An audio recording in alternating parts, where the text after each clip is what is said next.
I was listening to Jason Ronald's interview that he did with the Xbox Ally X, the console, the platform, next generation, and such. And some of you have been, suggesting it to me. So I just listened to it really casually.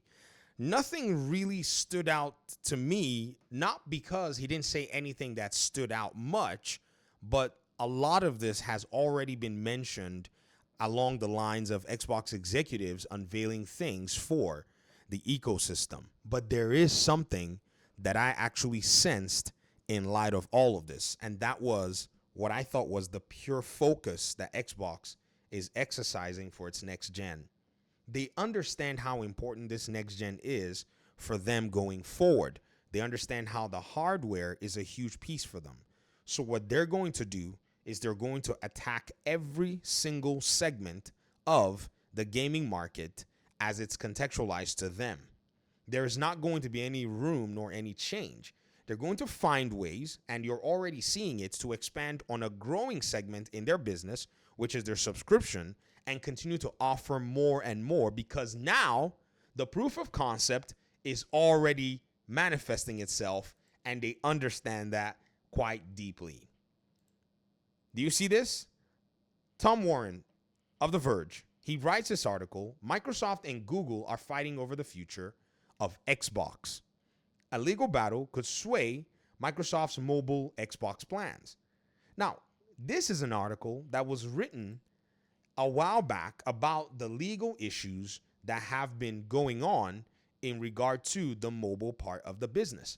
But this is actually an article that he cites in his conversation about Jason Ronald's depiction of what they're trying to do with the new Xbox ecosystem. In this article, Tom Warren writes that Microsoft hints at more affordable Xbox cloud gaming plan. Now, Jason Ronald did not explicitly state any of this. However, he seemed to have basically been able to, in a sense, chop up where people are actually playing their games, how they're interacting with their games, and how there seems to be, in my opinion, a market for people who desire a lot more options to bring their gameplay into the Xbox ecosystem for what it offers. Yes, GeForce Now is a solid cloud streaming service. That's already granted. However, one thing that NVIDIA lacks is that core user base and that core storefront capability that majority of gamers are used to and like and enjoy.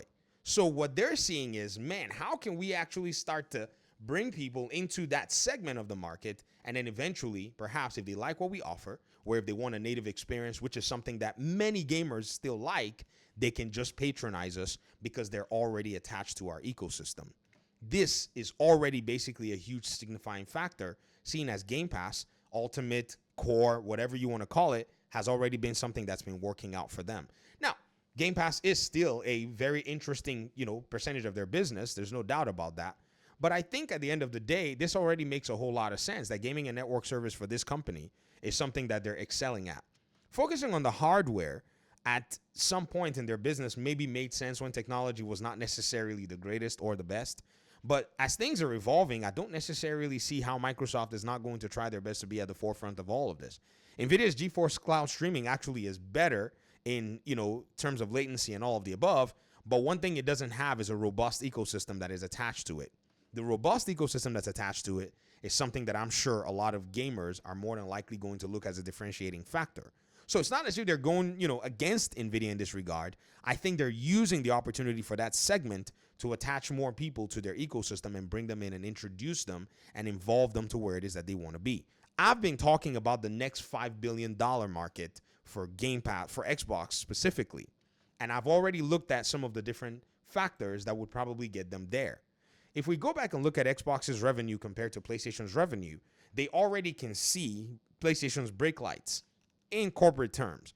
PlayStation this past year, its annual revenue was around $27 billion. Xbox was around $23.4 billion. The differential is about $3.75 billion.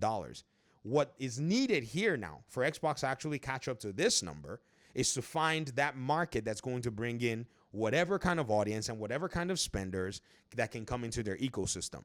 Not necessarily those that are going to sit there and wait for a new Call of Duty. That's actually something that, it's a once in a cycle type deal where you get, a huge swath of people that you already know are going to enjoy your game. That's established in a sense. But what about the rest of the year? What about the rest of the games? What about the rest of the, patronage that they can actually, go ahead and enjoy? I think that's probably where they're looking at another cloud streaming service. Also, as Tom Warren, as I said in the beginning of this video, was talking about the cloud streaming service, he went ahead and talked about how they were also chasing the mobile angle. The mobile angle being that piece where there's still legal battles with Google, and it seems like Xbox is just sitting back and waiting for things to materialize. This is actually pretty cool because this is so, to me, this is almost like, a continuation of what they've already accomplished right now. Here's a quote that I thought was very interesting. One of the things we see is there's a lot of players who use Game Pass Ultimate to access the cloud. This is Jason Ronald speaking. Whether that's the primary way they play or an additional way to play on the go, says Ronald. I think for us, it really opens up the opportunity to make it much more affordable and make it more accessible to players, whether that's going into new regions or new ways to actually access the Xbox cloud or the cloud, Xbox in parentheses. This isn't something that you just can throw away. Also, Jason talks about the AI piece of it, talking about AI-powered aspects. And I also heard that part, too, where he talked about how the new device, the Xbox Ally X, is going to give them opportunities to start experimenting with some AI features. But you can already see now that they're hinting that they're going to now go ahead and segment a piece of their business. You see, they tell all these people, just imagine this, right? Buy a TV, you can play Xbox, right? Via cloud through Game Pass Ultimate, $20. Okay, some people look at the $20 subscription fee and they're like, man, this is kind of rough. But a $7 subscription fee to only access cloud under the entire moniker for somebody who has only a TV, that is a nice, beautiful introductory fee for games that they already own, which they would more than likely buy from Xbox's ecosystem some way, somehow. And they can now pretty much comfortably hold on to that subscription. Instead of sub and dump, that now adds a new layer where the player feels like, yes, I can hold on to this subscription because it is valuable to me. And Xbox is able to basically go ahead and serve that customer and resulting in that potentially improve their revenue. I think that's what the revenue driver is actually pretty much pushing them to do. There is nowhere else in the console market, and this is for those who were hounding everybody that, Xbox needs to sell more boxes. There's nowhere in the console market that the boxes are really going to take you if you don't have a way to constantly continue to actually monetize whoever is on your platform and give them value, or at least monetize others that are not on your platform in addition to whoever is on your platform. It's either Xbox will sit there and now raise the prices on those who are already on their platform, or they find other means that are attractive to those who want to maybe come in at a lower cost, or at least with a little bit of a commitment. I heard his interview today, and all I could just basically sense was a very strong focus on exactly what it is that they want to do. This company is actually basically operating on an entirely different, timeline. It's like, I don't know. Everybody else is trying to get somewhere, right? And everybody is on the highway. You know how people take the interstates and stuff? But then there's that person who takes the back roads where there are no tolls and all that stuff. And maybe they have like an extra 25 minutes on their trip to get there. I think that's Xbox. They are going to get there.